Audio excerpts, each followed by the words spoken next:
Good evening to all of you. स्वागत है आपका हमारे चैनल तिरपल्ली ऑनलाइन क्लासेज में। मैं लेकर आया हूँ आपके लिए यूपी पॉलिटेक्निक एंट्रेंस एग्जाम 2020 के लिए केमिस्ट्री का मोस्ट इम्पोर्टेंट चैप्टर रासायनिक संयोग के नियम, लॉ ऑफ केमिकल कम्युनिकेशन। इस चैप्टर से हर बार आपके 2 से 3 क्वेश्चन पूछ लिए जाते हैं। ये चैप्टर मोस्ट इम्पोर्टेंट है। आइए देखते हैं। यहाँ पे आपका दिया है द्रव्यमान संरक्षण या द्रव्य की अविनाशिता का नियम। नियम क्या है आपका? वो नियम है आपका, इस नियम को सर्वप्रथम रशियन वैज्ञानिक लोमोनोसोव ने प्रतिपादित किया था तथा बाद में इस लेवासिये ने इस नियम की पुष्टि की। आपका यहाँ पे दिया है आपका जो इस द्रव्यमान संरक्षण या द्रव्य की अविनाशिता का नियम किसने प्रतिपादित किया था? तो सबसे पहले लोमोनोसोव ने किया था, बाद में आपके लेवासियों ने किए। यहाँ पे आपका दिया है, इस नियम के अनुसार द्रव्य अविनाशी है, अर्थात द्रव्य को न तो उत्पन्न किया जा सकता है और न ही इसका विनाश किया जा सकता है।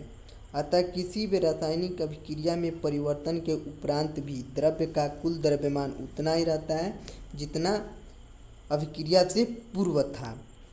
यहाँ पे आपका जो एग्जाम्पल दिया है वो एग्जाम्पल दिया है आपका AgNO3 प्लस NaCl। या फिर रासायनिक संयोग करेगा तो AgI प्लस NaNO3 हो जाएगा। यहाँ पे आपका दिया है क्रिया से पहले AgNO3 तथा NaCl का संयुक्त द्रव्यमान क्रिया के पश्चात प्राप्त AgCl तथा NaNO3 के संयुक्त द्रव्यमान के बराबर होता है। मैं एक बार फिर से रिपीट कर दे रहा हूँ आपको। आपका जो द्रव्यमान संरक्षण या द्रव्य की अविनाशिता का नियम जो है वो दिया है आपका। इस नियम को सर्वप्रथम रशियन वैज्ञानिक लोमोनोसोव ने प्रतिपादित किया था तथा बाद में लेवासियों ने इस नियम की पुष्टि की। क्वेश्चन ये आपका पूछ लिया जाता है, द्रव्यमान संरक्षण या द्रव्य की अविनाशिता का नियम को प्रतिपादित किया था सर्वप्रथम लोमोनोसोव ने तथा बाद में लेवासिये ने इस नियम की पुष्टि की। यहाँ पे आपका दिया है स्थिर अनुपात का नियम। स्थिर अनुपात का नियम, यह नियम फ्रांस के वैज्ञानिक प्राउस्ट ने प्रतिपादित किया था। इस नियम के अनुसार प्रत्येक रासायनिक यौगिक में, चाहे वह किसी भी विधि द्वारा किसी भी परिस्थिति में किसी भी स्थान पर बनाया जाए, उपस्थित तत्वों के द्रव्यमान एक निश्चित अनुपात में संयोग रहते। यहाँ पे आपका दिया है, यह नियम फ्रांस के वैज्ञानिक प्राउस्ट ने प्रतिपादित किया था। इस नियम के अनुसार प्रत्येक रासायनिक यौगिक में, चाहे वह किसी भी विधि से किसी भी जगह किसी भी परिस्थिति में चाहे कहीं भी बनाया जाए, तत्वों के द्रव्यमान एक निश्चित अनुपात में संयुक्त रहते हैं। यहाँ पे आपका उदाहरण दिया है, जल यानी कि H2O हाइड्रोजन और ऑक्सीजन से बना यौगिक है। यह नदी, समुद्र, कुएं, वर्षा या किसी भी रासायनिक विधि से प्राप्त किया जा सकता है। इसका विश्लेषण करने पर ज्ञात होता है कि जल में सदैव हाइड्रोजन तथा ऑक्सीजन तत्व द्रव्यमान के अनुसार 1.8 के अनुपात में संयोग करते हैं। कभी क्वेश्चन आपका इस तरह पूछा जाता है, स्थिर अनुपात का नियम प्रतिपादित किया था, तो वो किया था आपका फ्रांस के वैज्ञानिक प्राउस्ट ने। आपका यहाँ पे दिया है आपका गुणित अनुपात का नियम।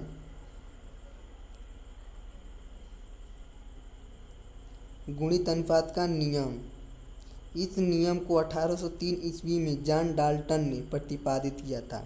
इसके अनुसार जब दो तत्व परस्पर रासायनिक संयोग करके 2 या 2 से अधिक यौगिक बनाते हैं, तब एक तत्व के समान द्रव्यमान से संयोग करने वाले दूसरे तत्व के भिन्न द्रव्यमानों में एक सरल गुणित अनुपात होता है। उदाहरण आपका दिया है, कार्बन तथा ऑक्सीजन परस्पर संयोग करके 2 यौगिक कार्बन मोनोऑक्साइड CO तथा कार्बन डाइऑक्साइड CO2 बनाते हैं। इनमें कार्बन की निश्चित मात्रा अर्थात 12 ग्राम से संयोग करने वाली ऑक्सीजन का द्रव्यमान 16 तथा 32 ग्राम है। ऑक्सीजन की यह मात्रा एक संबंधित 2 के सरल अनुपात में है। यहाँ पे क्वेश्चन इस तरह पूछा जाता है, आपका गुणित अनुपात का नियम प्रतिपादित किया था? तो 1803 ईस्वी में जॉन डाल्टन ने प्रतिपादित किया था इस नियम को, गुणित अनुपात के नियम को। यहाँ पे आपका दिया है व्युत्क्रम या तुल्य अनुपात का नियम। इस नियम को 1792 ईस्वी में एक जर्मन वैज्ञानिक रिक्टर ने प्रतिपादित किया था। इसके अनुसार जब दो तत्वों के भिन्न भिन्न द्रव्यमान अलग अलग किसी तीसरे तत्व के निश्चित द्रव्यमान से संयोग करते हैं और यदि इनमें दोनों तत्वों में कभी संयोग हो सके तो वे उसी अनुपात में अथवा इसके सरल गुणित अनुपात में संयोग करेंगे जिसमें वे तीसरे तत्व के एक निश्चित द्रव्यमान से संयोग करते हैं।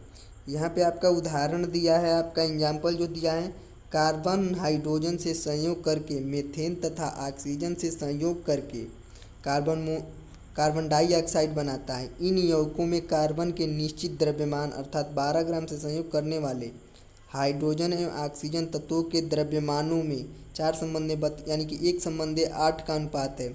जब हाइड्रोजन एवं ऑक्सीजन संयोग करके जल बनाता है तो जल में हाइड्रोजन तथा ऑक्सीजन 1:8 के अनुपात में होता है। क्वेश्चन इस तरह आपका यहाँ से पूछा जाएगा, व्युत्क्रम या तुल्य अनुपात का नियम प्रतिपादित किया था? तो 1792 ईस्वी में एक जर्मन वैज्ञानिक रिक्टर ने प्रतिपादित किया था। यहाँ पे आपका दिया है गैलुसेक का गैस या आयतन संबंधी नियम। समान ताप एवं दाब पर यदि गैसें एक दूसरे से क्रिया करें और क्रियाफल भी गैस हो तो क्रियाकारी तथा क्रियाफल गैसों के आयतनों में सरल अनुपात होगा। आपका यहाँ पे जो उसका गैलुसेक का गैस या नियम आयतन संबंधी जो नियम है वो क्या है आपका? वो है आपका समान ताप एवं दाब पर यदि गैसें एक दूसरे से क्रिया करें और क्रियाफल भी गैस हो तो क्रियाकारी तथा क्रियाफल गैसों के आयतनों में सरल अनुपात होगा। उदाहरण आपका दिया है N2+3H2 = 2NH3। यहाँ आपका एक आयतन है, यहाँ पे आपका 3 आयतन है, यहाँ पे 2 आयतन है। यहाँ एक आयतन नाइट्रोजन, आयतन नाइट्रोजन, 3 आयतन हाइड्रोजन से क्रिया करके 2 आयतन अमोनिया बनाती है। ये आपका क्रिया करके 2 आयतन अमोनिया बनाती है। 1 ग्राम नाइट्रोजन और 3 ग्राम आपका हाइड्रोजन से क्रिया करके 2 ग्राम अमोनिया बनाती है। यहाँ पे आपका दिया है एक्सपोर्टिव्स, इसको देख लेते हैं।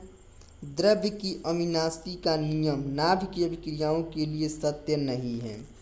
क्वेश्चन इस तरह पूछा जाएगा, द्रव्य की अविनाशिता का नियम नाभिकीय अभिक्रियाओं के लिए क्या सत्य है? नहीं, सत्य नहीं है। यहाँ पे दिया है आपका भिन्न भिन्न ऑक्सीकरण संख्या दर्शाने वाले धातुओं के लिए स्थिर अनुपात का नियम सत्य नहीं है। यहाँ पे आपका दिया है समस्थानिकों के लिए भी स्थिर अनुपात का नियम सत्य नहीं है। यहाँ पे आपका दिया है नाइट्रोजन के 5 ऑक्साइड रासायनिक संयोग के गुणित अनुपात के नियम की व्याख्या करते हैं। जो आपका 5 नाइट्रोजन के 5 ऑक्साइड जो होते हैं वो होते हैं आपका N2O, NO, N2O3, N2O4 और होता है आपका N2O5। यही आपके नाइट्रोजन के 5 ऑक्साइड हो गए। क्या क्या होता है? N2O, NO, N2O3, N2O4, N2O5। ये था आपका रासायनिक संयोग के नियम का चैप्टर। अगर आपको ये वीडियो अच्छा लगा हो तो लाइक, कमेंट एंड शेयर करना ना भूलें। देखने के लिए धन्यवाद।